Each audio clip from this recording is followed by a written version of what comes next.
Boker Tov, Shalom Uvracha, mes chers amis de Yerushalayim. On va reprendre après une petite interruption due au voyage. Donc, on va reprendre les Pirkei Avot, le traité des pères, et nous sommes arrivés à la Mishnah 11 du troisième chapitre. Alors, je vais d'abord, comme on fait d'habitude, je vais le lire et ensuite on fera une petite biographie chaque fois qu'on rencontre donc un nouveau sage. Et là, il s'agit de Rabbi El-Hazar Hamodaï, il disait, concernant celui qui profane les offrandes, qui dénigre les jours de fête et qui fait pâlir le visage de son prochain en public, qui renie l'alliance faite par Abraham Avinu, paix à son âme, ou qui expose des facettes de la Torah qui ne sont pas conformes à la halakha, quand bien même serait-il érudit en Torah et aurait-il à son actif des accomplissements méritoires, il n'aura pas donc de part au monde futur.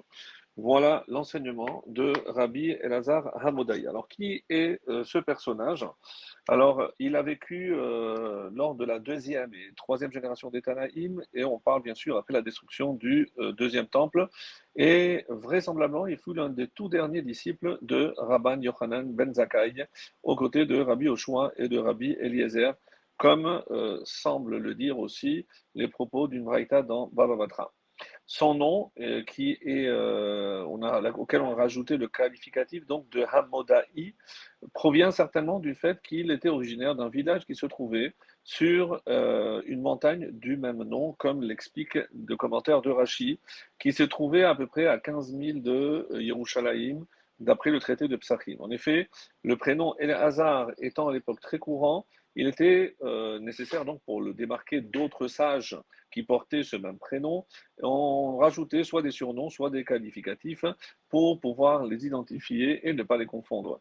Rabbi El-Hazar Hamodaï donc n'est mentionné qu'une seule fois dans tout le corpus des Mishnayot, et c'est dans notre Mishnah, dans Avot, où il est mentionné. Il semble que cela tienne au fait qu'il était beaucoup plus expert dans les exégèses que dans les truchements halachiques dont traitent essentiellement d'ailleurs les Mishnayot. C'est ainsi que les propos qui sont rapportés dans plusieurs braïtot à travers le Talmud, où ces explications allégoriques des versets étaient particulièrement puissantes, ce qui d'ailleurs lui a valu le respect du Nassi, Rabban Gamliel, qui louait régulièrement ses enseignements en s'exclamant « Nous avons encore grand besoin de Modaï », signifiant par là que les sages auraient toujours besoin des explications de Rabbi Elazar à Modaï afin de comprendre les propos et les versets de la Torah.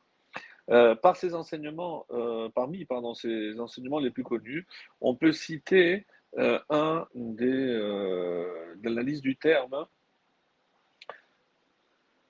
euh, empressé en hébreu, où le terme qui est employé dans Bereshit, c'est à propos de Réhouven, et que Rabbi El-Hazar Modaï a analysé dans le traité de Shabbat 55b en le lisant à l'envers. Et lorsqu'il le lit à l'envers, comme s'il s'agissait d'acrostiche, donc tu as tremblé, tu as effrayé et tu t'es sauvé, tel un oiseau qui s'envole. Et c'est pour ça que il a il a lu les mots à l'envers et il a donné cette explication. C'est ainsi, par exemple, qu'il explique qu'à travers ce terme, la Torah nous enseigne, par allusion, que Réhouven n'a certainement pas eu de relation avec Bilha, comme semble le dire le verset, mais au contraire, il s'est écarté du fait qu'il fut soudain saisi d'une crainte de fauter. Comment on peut le voir? Donc, ces analyses de texte étaient toujours très, très recherchées, ce qui n'était pas toujours du goût de tout le monde. C'est ainsi que, dans le Talmud, au traité de Yoma, rapporte qu'au cours d'une analyse des versets de la paracha sur l'Aman, il a proposé que lorsque celle-ci tombait du ciel, elle recouvrait le sol sur une hauteur de 60 coudées, ce qui est environ 30 mètres. Évidemment, devant cette anomalie, ça paraît invraisemblable. Rabbi Tarfon, qui était alors présent, lui a lancé Modaï, jusqu'à quand nous feras-tu part de ton verbiage pour se moquer de lui, comme quoi c'était quelque chose d'exagéré. Rabbi Eliezer Modaï lui a rétorqué, Rabbi, je ne fabule pas, c'est juste ce qui ressort de l'analyse des versets, comme il l'a prouvé après sur le champ par le rapprochement de divers versets de la Torah. C'est d'ailleurs cette faculté d'analyse des versets qui explique qu'on retrouve ces commentaires dans beaucoup de midrashim, même si on ne trouve pas dans la Mishnah comme on l'a dit, mais dans beaucoup de midrashim, et notamment dans la Mechilta, où il est cité plus de 40 fois. Il semble qu'il a vécu longtemps, comme l'atteste le fait qu'il fut l'élève de Rabban Yochanan ben Zakkai, comme on l'a dit, et de Rabbi Tarfon, et qu'il a côtoyé aussi Rabbi Ishmael. Toutefois, le Talmud de Jérusalem rapporte que sa fin fut tragique. En effet, alors que l'empereur Adrien faisait le siège de la ville de Bétar durant plus de 3 années, rappelons que la chute de Bétar est l'un des 5 événements qui est commémoré par le jeûne du 9 av. Rabbi Lazare Modaï, qui résidait là-bas, resta chaque jour prostré dans un sac avec de la cendre versée sur la tête, en train de prier pour que Hachem, pour qu'il ne juge pas encore les habitants de sa cité. Il était partisan de se rendre aux mains de Romains et de négocier une retraite, mais il était, avec l'ensemble des habitants de Bétar, reconnu prisonnier par le chef de guerre juif, d'ailleurs, qui s'appelait Ben Koziba ou Bar Korba, qui n'était autre que son propre neveu. En fait, si la ville de Bétar ne fut pas conquise immédiatement, c'est grâce à la prière quotidienne de Rabbi Elazar Amodaï, qui était si intense qu'elle retenait qu'Hachem n'agisse en rigueur à son égard. Un Kouti, un homme qui provenait de Kouta, qui avait fait semblant de se convertir au judaïsme et par crainte, donc lui qui habitait sur place se rendit compte de ce phénomène et mit en place un stratagème afin de donner la victoire aux Romains. Il s'approcha un matin de Rabbi Elazar Amodaï, qui priait avec ferveur, les yeux fermés, et il a collé sa bouche à l'oreille du tzaddik, faisant mine de lui susurrer quelques paroles. Donc Ben Koziba, qui assistait à la scène, le convoqua, il lui a demandé de s'expliquer. Le Kouti se défendit en disant qu'il effectuait ainsi une enquête à propos de Rabbi Elazar Amodaï, qui était en réalité un espion à la solde des Romains, et dont le but était de livrer la ville de l'intérieur. Comme Ben Koziba, donc il est allé demander une explication à son oncle, qui ne s'étant pas rendu compte donc de rien, puisqu'il était en pleine prière, il ne lui a pas répondu, ne comprenant même pas de quoi il s'agissait. Alors malheureusement, Ben Koziba, fou de rage, a donné un coup à Rabbi Elazar Amodaï, qu'il a tué sur place. Il a tué net. Alors à ce moment-là, il y a une voix céleste, une batte-colle qui a retenti alors dans le ciel et qui a prononcé ce verset dans Zecharia: Malheur au berger incompétent qui délaisse son troupeau. Et là, immédiatement, les portes de Bétar furent enfoncées et la ville conquise, et évidemment, Ben Koziba est mort. Mais Rabbi Elazar Amodaï est enterré en Galilée, à Navouria, donc un village qui se trouve en Galilée.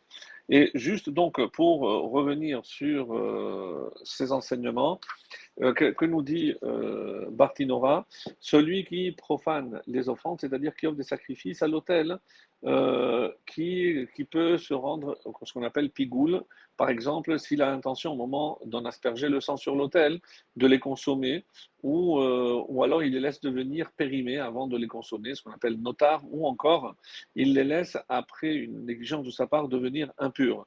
Donc notre Mishnah parle de celui qui commettrait donc une profanation en utilisant un animal qui avait été offert au temple à des fins personnelles. Au lieu de l'offrir sur l'autel, il en profite pour lui. Et qu'il s'agisse d'une bête qui est destinée à sacrifier ou pas, c'est ce qu'on appelle Kotia Misbea, ou d'un animal qui aurait été offert à la caisse, on va dire, du temple, les Koché Benekabaï. Celui qui dénigre les jours de fête, notamment les jours de Chol HaMoed, de demi-fête, en y faisant des travaux interdits par la halakha, ou en les traitant comme des jours profanes, comme des jours ordinaires, notamment en ce qui concerne ce qu'il mange ou même comment il s'habille. Celui qui fait pâlir le visage de son prochain en public, en effet, lorsque quelqu'un est humilié, son visage d'abord rougit puis pâlit, car le tempérament intérieur de l'homme est animé par deux types de comportements, un qui le pousse à extérioriser et l'autre qui le pousse à intérioriser. Ainsi, lorsque on humilie un individu, son esprit cherche tout d'abord à sortir, et comme lorsqu'on est rempli de colère, faisant ainsi rougir le visage, et ensuite, lorsque celui-ci ne trouve pas de réponse, eh ben, une angoisse le saisit et qui incline son tempérament intérieur, se replie sur lui-même à cause de la douleur qu'il ressent. C'est alors que son visage devient livide et il blanchit. C'est ce qu'il nous dit ici le maître Rabbi Elazar Modaï. Celui qui dénie l'alliance faite, c'est-à-dire qui n'a pas été circoncis ou qui a bien été circoncis, mais qui tire la peau au niveau du prépuce dans le but de recouvrir la circoncision. Et enfin, celui qui expose des facettes de la Torah, celui qui développe par exemple des commentaires et des explications qui ne sont pas correctes, comme celui qui traduirait et par exemple et ne fait pas en sorte que ta descendance soit portée. Donc il donne ici plusieurs exemples.